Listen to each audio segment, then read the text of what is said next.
me, I look at, some of it comes where you've got to have a good product to be able to attract customers, and so Shane, yesterday we were talking a little bit about some of that reciprocity, right?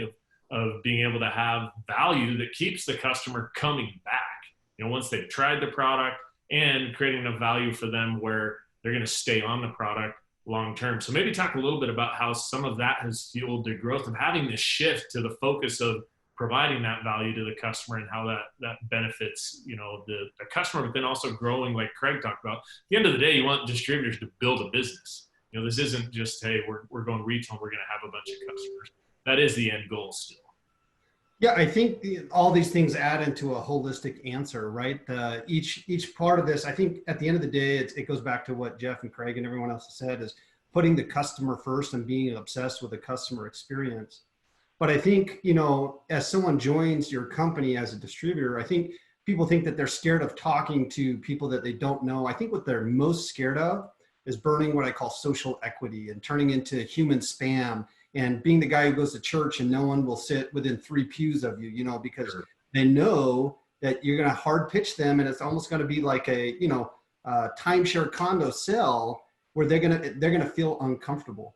And I think something at Modere that we really focus on is having organic, normal selling conversations that people would normally have, that are non-evasive and natural in nature, so that people can feel very comfortable representing and selling a product that they've seen results with and love. And I think something that's fueled that is this idea of reciprocity, that is, a give-get relationship.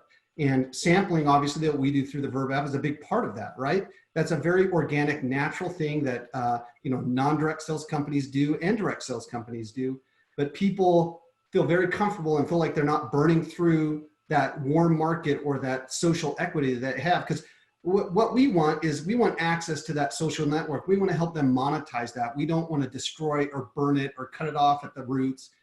So we don't want to have conversations that are offensive, or we don't want people to feel like they're, cutting off something that's very important to them. So we want to focus all our conversations, both on the web, with our tools, with our sampling, to something that's very organic and natural, and people feel comfortable doing.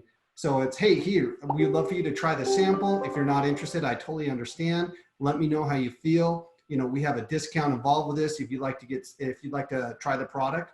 But we very much segment, like, hey, do me a favor, let's get started. We want them to take an organic path of being a customer first, having a product experience.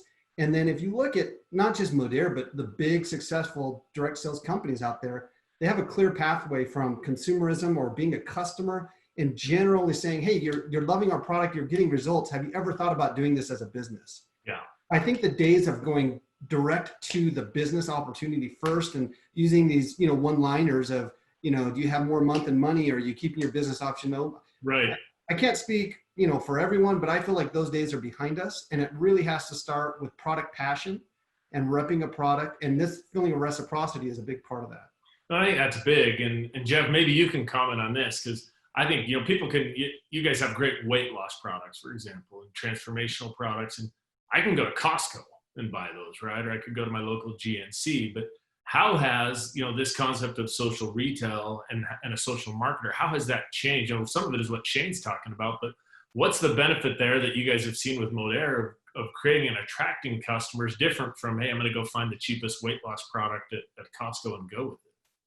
Well, I think kind of to the conversation we've had about value and offering value, I think some of the significant value happens in those personal conversations, those individual to individual, and not a company to an individual, not a company to a customer, not even necessarily to a brand to a customer, but the value of almost like this white glove personal experience, leveraging that relationship and the influence that comes with offering that value on a personal level.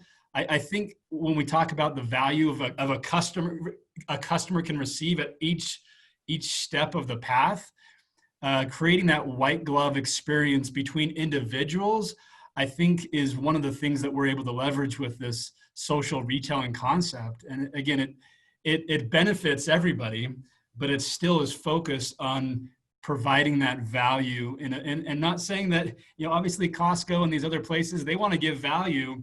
Sure. But they have some significant limitations in this is it. This is kind of a one size fits all message I'm putting out there. And if you pass by on Sample Saturday, maybe they don't have those anymore, I guess, but and they suck you in. That's one thing. But the ability to leverage the individual to individual personal connections with a true, I want to offer you value as a customer, not some ulterior motive of, hey, and sign up now, but actually wanting to give that value. I think that's where we've seen so much of the success and the hyper growth we've experienced here at Modere is leveraging that value proposition between individuals. And I think that goes back to, we talked early on about, the back in the day, it was kneecap to kneecap, belly to belly. And so some of that's been removed, especially right now. We're not having hotel meetings or home parties or things like that, but the relationship aspect is still there. That's the difference for me, just like you're pointing out, where instead of going to Costco on aisle 7 and they've got pallets and pallets of this stuff, I've got a friend who says, hey, I'm using this product and I'm benefiting from it. You can get a discount, and so I think that's been, for me, one of the interesting angles